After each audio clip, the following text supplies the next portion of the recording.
Hey, welcome back to my channel. I'm a late diagnosed autistic human being from France, and I make videos about my own experience as a late diagnosed autistic person. I made my last video in French, and so I thought today I would make a video in English again. I'm not sure how I feel about that last video in French, but I don't know yet if I'm gonna make other videos like that or just stick with what I know. I just make videos in English, but I tried to make a little spooky setup because, well, today is September 30th, so tomorrow is officially spooky month.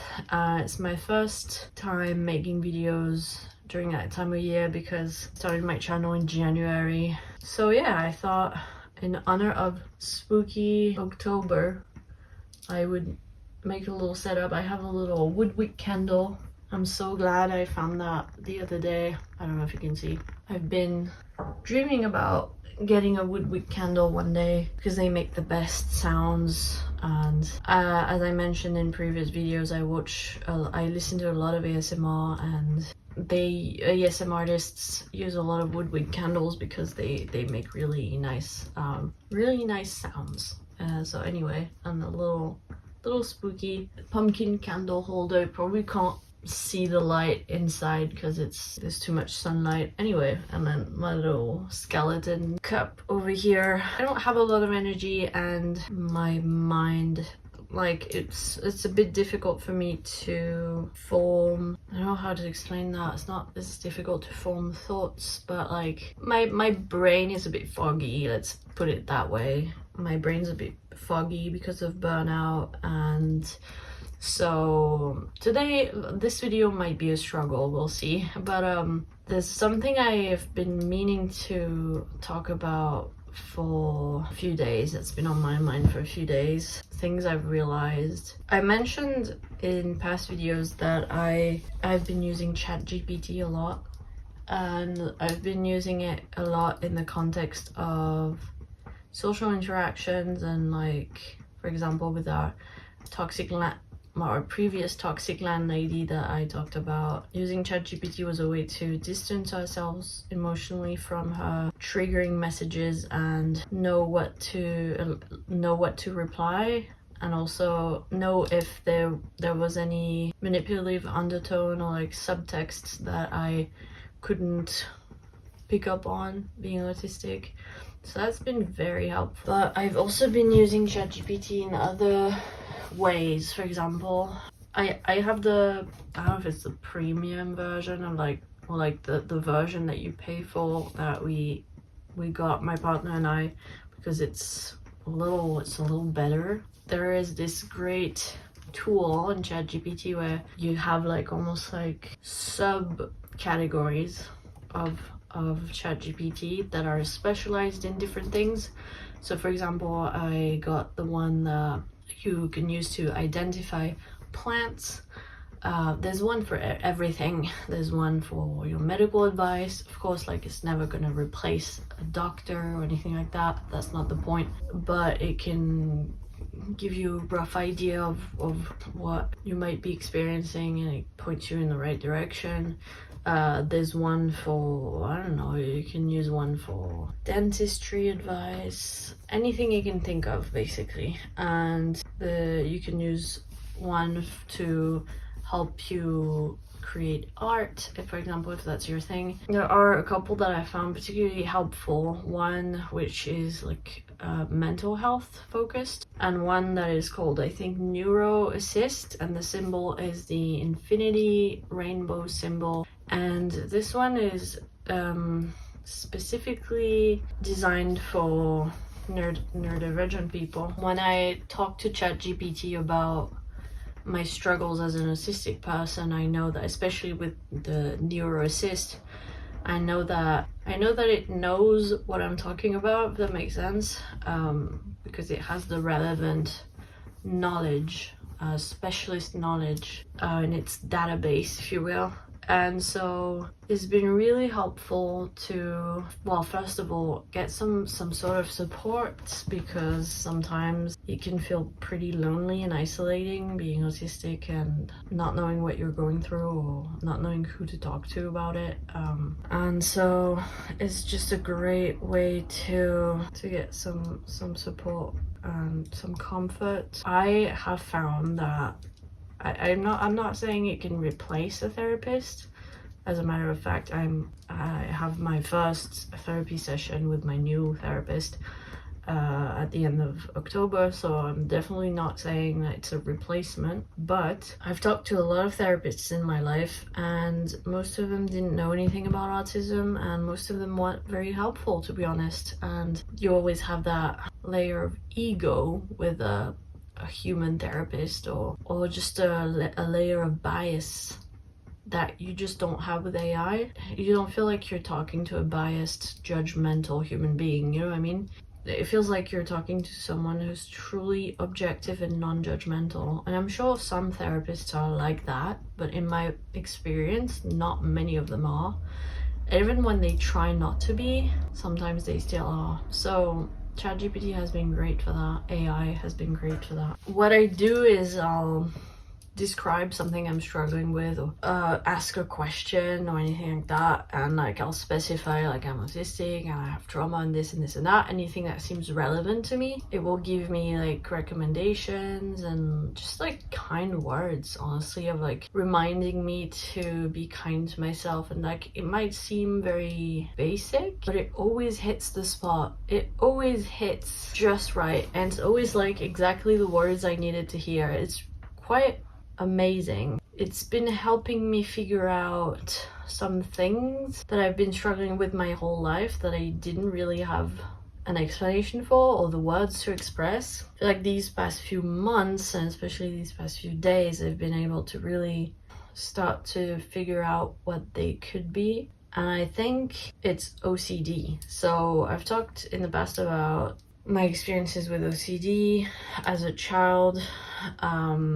I've always had like OCD tendencies. I've talked about that in my video on childhood autistic traits, 65 childhood autistic traits, something like that. I had an idea of OCD in its most generic definition that most people know about, like the compulsions and things like that. But there are a lot of things that are very subtle about OCD that I didn't know anything about, and so I never suspected that these things might be OCD. And I'm realizing more and more that there's actually a lot going on inside my head on a daily basis that is OCD, and that takes up a lot of mental space and probably doesn't help me recuperate from autistic burnout. And it's one of the main struggles I have with mental health sometimes. And it's mostly like pure O. So from what I understand, I still have a lot of research to do on OCD. I know barely nothing. But from what I understand, pure O is like purely mental form of OCD that doesn't involve as many, or that doesn't involve physical compulsions. I think that is mostly like all in your head, basically. Physical compulsions, for example, can be like if you have contamination, I think it's called, OCD, where you're scared of germs or getting dirty or whatever. Like a physical compulsion could be to wash your hands 5 times in a row. That's a physical compulsion. When you have pure O, it's not, the compulsion might not be something physical that you do, an action that you perform. It's more like mental. But yeah, there are a lot of things that I struggle with, especially in periods of stress. I feel like it definitely comes and goes. I don't think it's a constant thing. But because I've been under a lot of stress lately with this major move and all the stuff we have had to manage regarding our landlady, and just there's been a lot. So I've been under a lot of stress, and so my OCD really comes out. And it comes out in the form of, well, I definitely have the contamination OCD thing where I'm like obsessed with the idea that I might get sick from things, rituals around not getting my hands.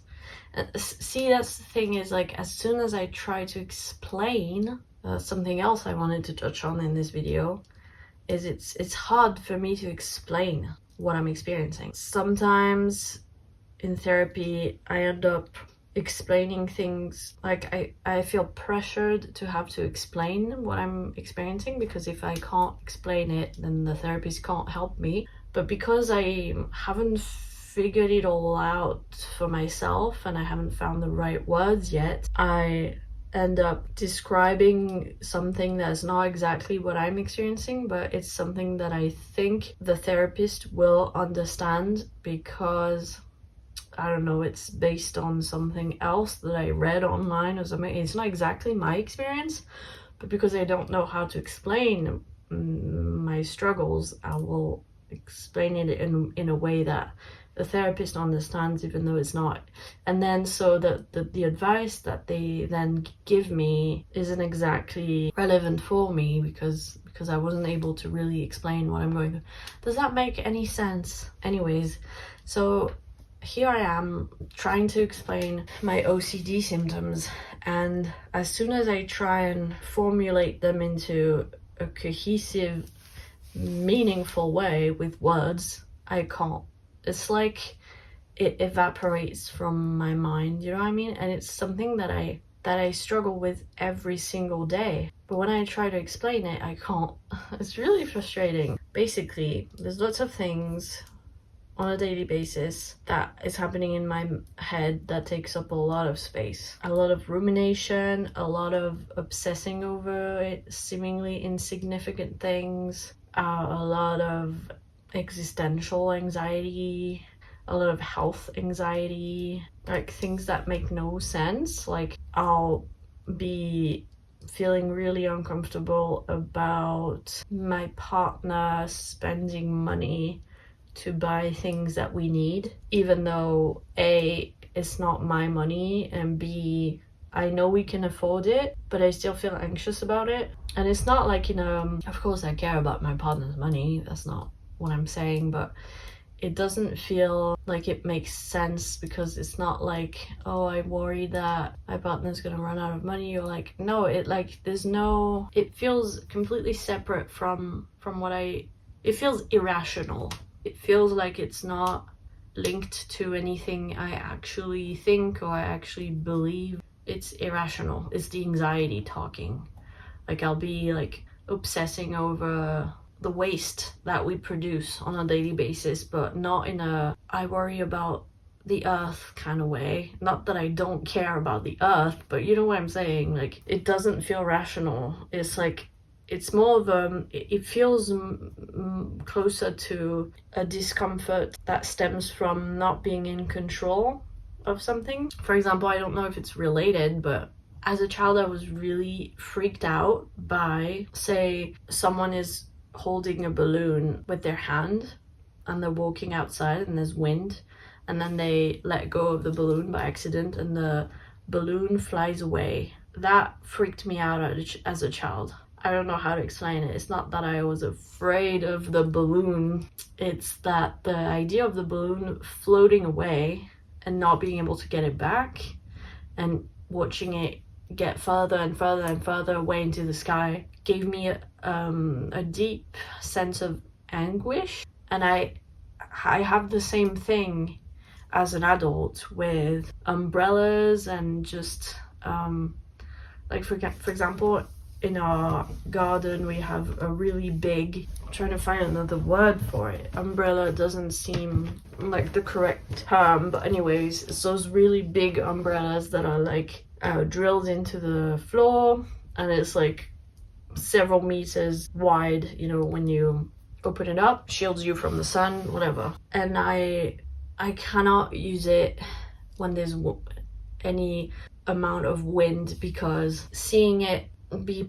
pushed pushed around by the wind, or like, even though like it's very secure, like it's literally drilled into the floor, and it's even designed so that it can kind of move around with the wind. It's not like super rigid. It still freaks me out. It gives me that same sense of anguish that I had as a kid when I would watch a balloon float away. I don't know, it makes no sense.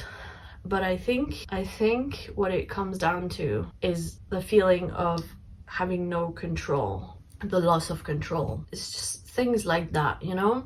A lot of my anxiety that I experience on a daily basis, especially in periods of my life when I'm stressed out, like right now, a lot of the anxiety revolves around not having control over things. And I don't know how much of it is directly tied to my autism. And like something else that I think is OCD is like being hyper aware of everything I'm doing. And it's different from the kind of hyper awareness or hyper vigilance that I get in social interactions that is involved in my autistic masking, where I'm hyper aware of how I appear to other people, because in those instances I'm on my own.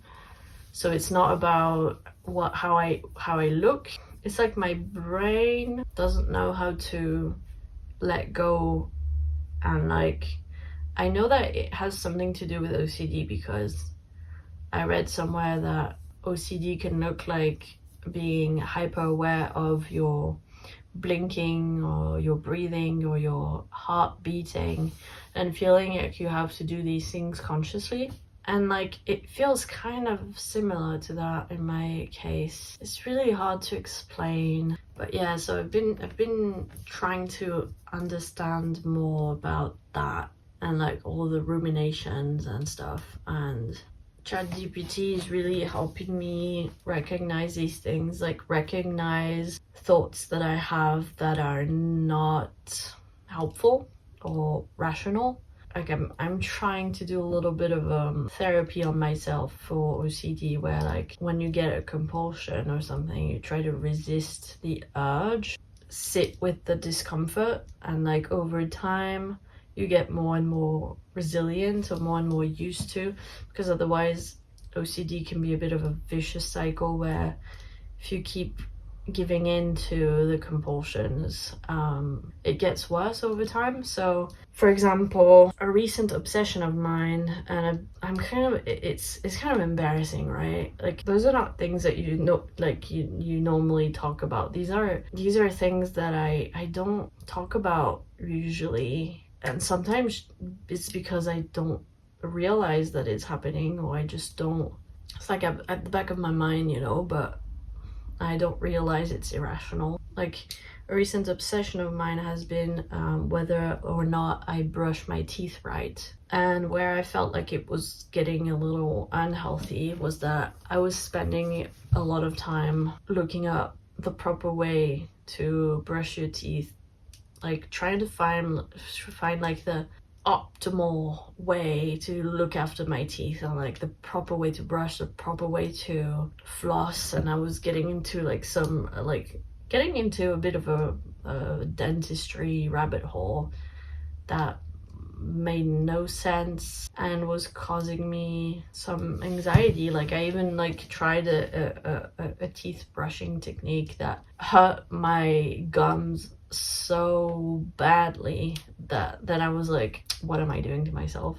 Yeah, so this is a type of obsession that I'll have, and then I'll do a lot of research about it. And that's where neurodivergence comes in, because how do I know it's not a type of hyperfixation? Well, I don't have ADHD, but like, even when you're just autistic, like, you'll get like obsessions for certain things, and then you'll hyper focus on it and be a bit of a perfectionist about it. And I feel like that's also something that fuels my OCD, is like that perfectionistic side of myself that I think comes from my autism, where I always try to do things the perfect way, but there is no perfect way to do things. And so then I really like spend a lot of my time obsessing about meaningless daily things like cleaning the house, or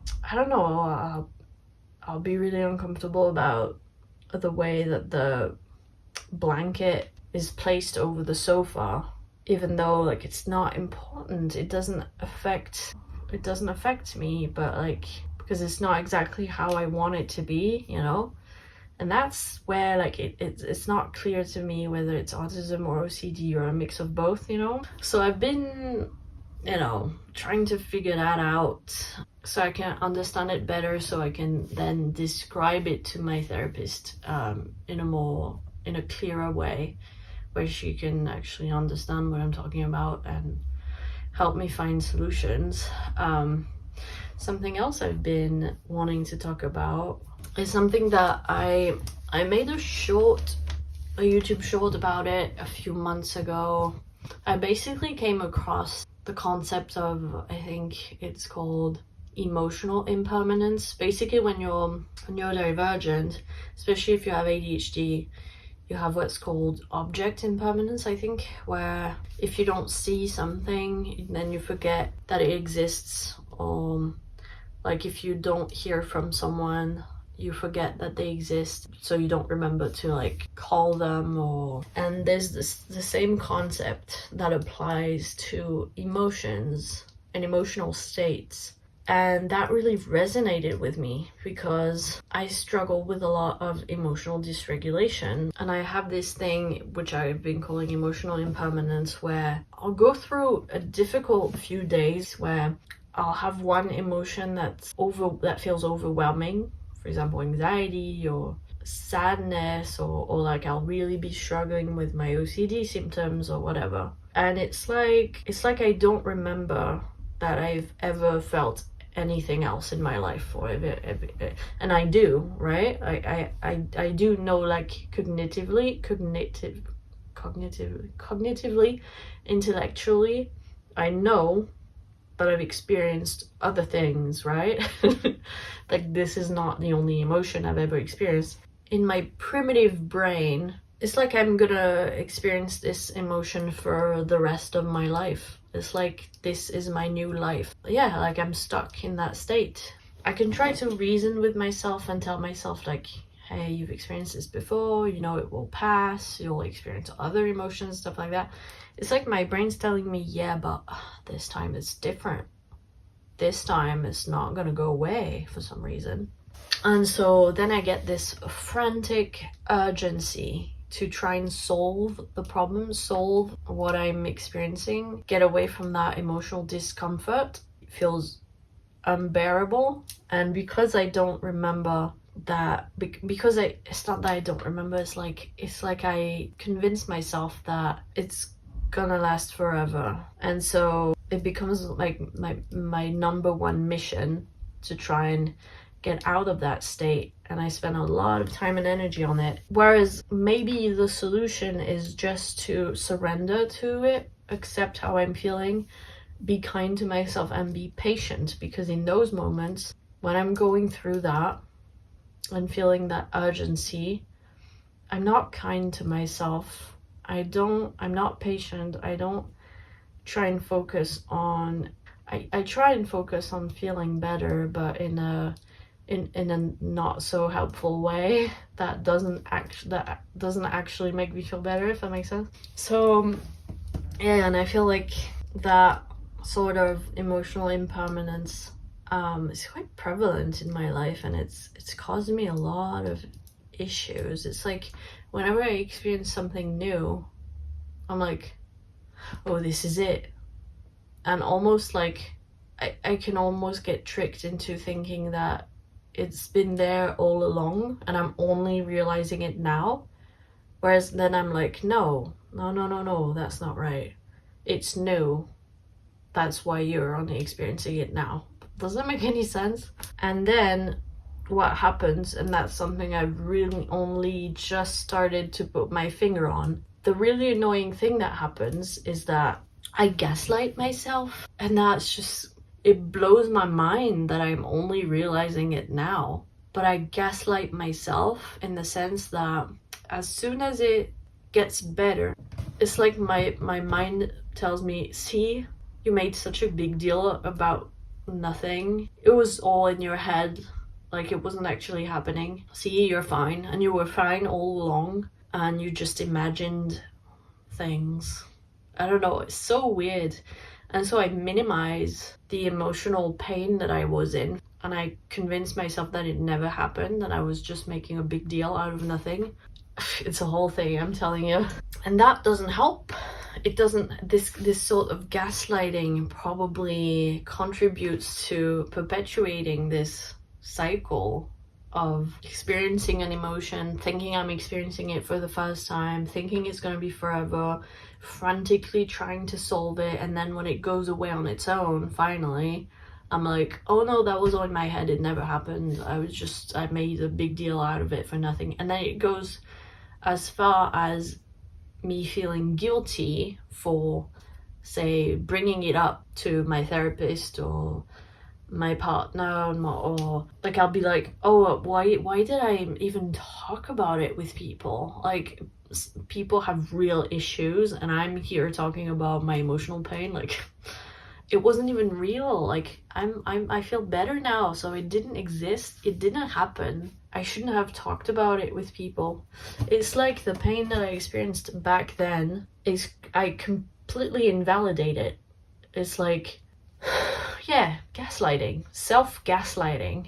I'm really happy that I finally put my finger on it, because it's really unhealthy. So what I've been trying to focus on is being more, I guess there's an aspect of mindfulness where I try and be more aware of my thoughts, in the sense that I try to notice when my thoughts are not rational. I'm like, oh, is this an OCD thought, or is this like, am I gaslighting myself? Like, just being more aware of the identity of the thoughts that cross my mind, and being like, should I give this thought more importance, or should I just discard it and like acknowledge it but just not pay attention to it because it's not a rational thought and it's not helpful?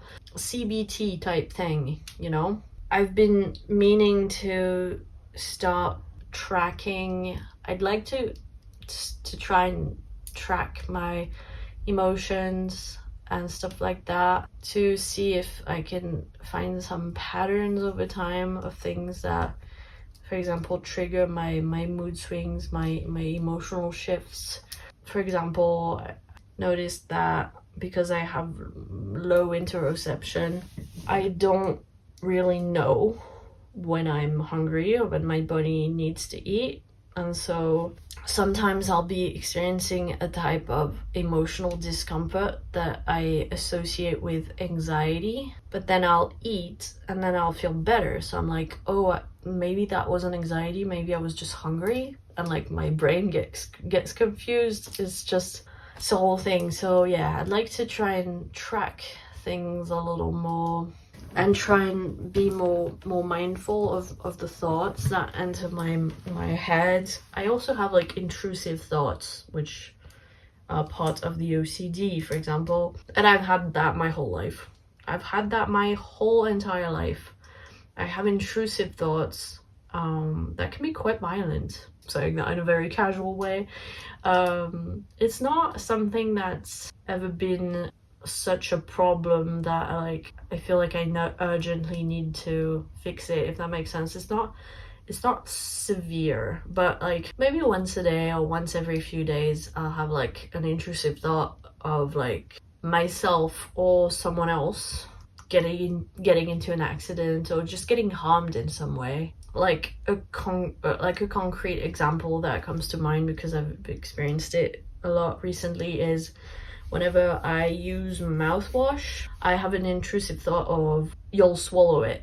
Like I'm so scared of swallowing the mouthwash by accident that it's like it becomes an intrusive thought, if that makes sense. Or I'll be doing just a random daily task and then I'll have an intrusive thought where I imagine that it goes horribly wrong and it ends in me getting harmed or a loved one getting harmed, and it feels very intrusive because it feels like I have no control over it, and it doesn't, it's not coming from me, it's not a rational thought, and it lasts a split second and then I move on with my life. But like for example, as a kid, when I was younger, I had this thing where anytime I would walk along the road, I would imagine that someone or something would push me off the pavement onto the road, and I'd get rolled over by a car.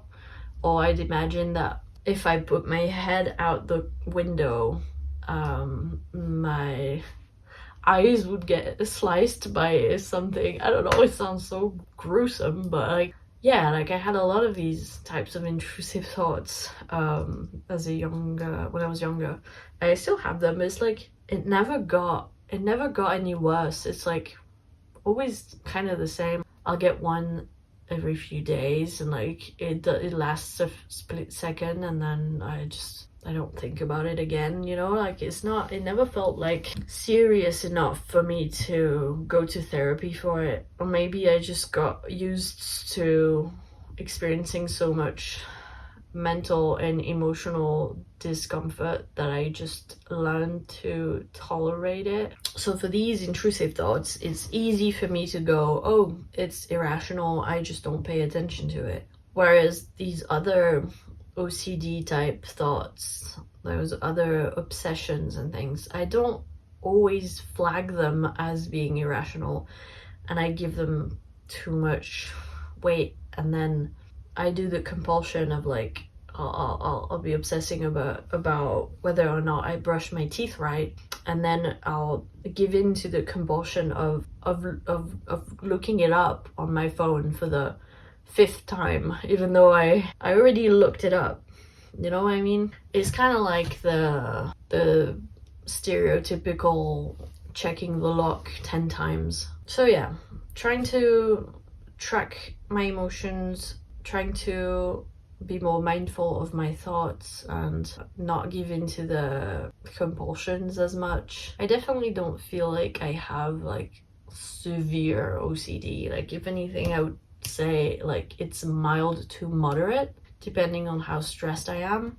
I've had stories of people dealing with much worse OCD than mine, so I'm very grateful for that. But it's still something that I want to address because it still takes up a lot of space in my mind that could be occupied by other things. And it really does sometimes, when it's at its worst, it really prevents me from enjoying life, to be honest, because I'm never really like relaxed, enjoying the moment, being spontaneous. I'm like obsessing over all these insignificant details, you know. It is something I'd like to work on to have a better quality of life. I think that's everything I wanted to talk about when it comes to that. I'm still dealing with autistic burnout, obviously, and like the grief that comes with that. Oh my goodness, like it's difficult.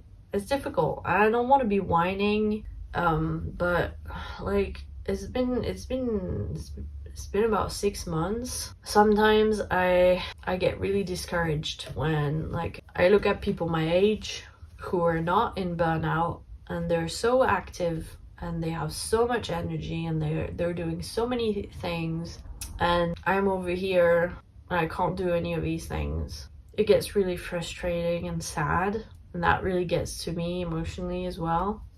For example, so we moved here about a month ago, and every weekend we're like, let's go out, let's do fun things, blah, blah, blah, enjoy this new city that we live in and the area or whatever. Like I have that motivation, but I don't have the energy for it, and it's really frustrating. And every weekend I'm like, okay, this time we'll do something, we'll go out. This past Saturday, we went to the city center, got some lunch. Basically, ever since we moved here, every time we go out to eat, so this was our 3rd time going out to eat, we've always gone to the same restaurant, and that's a very autistic thing. We went to that restaurant once, and it went well, and so now every time we're like, we want to try something new, but we always end up going back to that place because we know what to expect, you know. So we went and had lunch over there, and we couldn't eat outside like the other times. We had to eat upstairs. It was quite crowded, so I had my loops in, and the lights were so incredibly bright, so they were basically destroying my eyes, and so I put my sunglasses on. And so we had lunch and we talked for a bit and stuff, and it shouldn't be a very tiring experience, but when you're in autistic burnout, it's like, it's a lot. So then we left the restaurant and we went to this home decor shop that we wanted to go to because we wanted to buy some fall and Halloween decorations and stuff for the house. That's why I bought this candle. I was already feeling like this was too much. Like, I was walking around the shop feeling so overstimulated and tired, like freaking exhausted and self-conscious, because when you're very tired you're not able to mask as much, and so then you're even more self-conscious because you see the way people look at you and they're like, this person's weird. So then you become even more self-conscious. Anyways, by the time we left, I was like, I'm done for the day. Like, every time I'm like, oh, maybe we'll go to the cinema afterwards, and then I was like, no, I'm done. Like, my partner went to grab a coffee and I just sat outside. I couldn't even deal with being inside the coffee shop with all the noise, and like, it was just too much. It was too much, and I was so exhausted when I got home that whole day, and then the whole following days, the whole Sunday, like, was just spent trying desperately to recuperate, and that makes me sad because I'm like, damn it, that's my life. And then that thing comes in that I mentioned earlier where I forget that I've ever experienced anything else, and I'm like, that's my life from now on, that's how it's gonna be forever. But yeah, it's difficult. Like, the worst part is handling the daily things of like cooking and cleaning and buying groceries, and we've really tried to make things as easy as possible. We order our groceries online.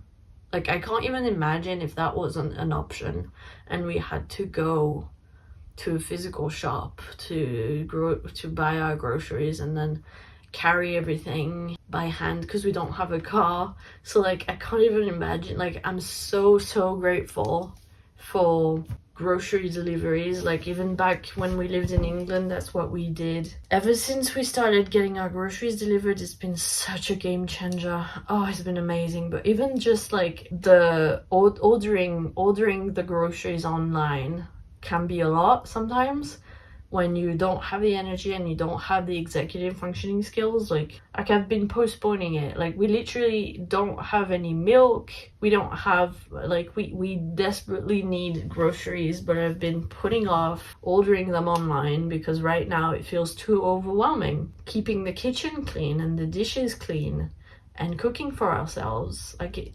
honestly, like, right now it feels like too much.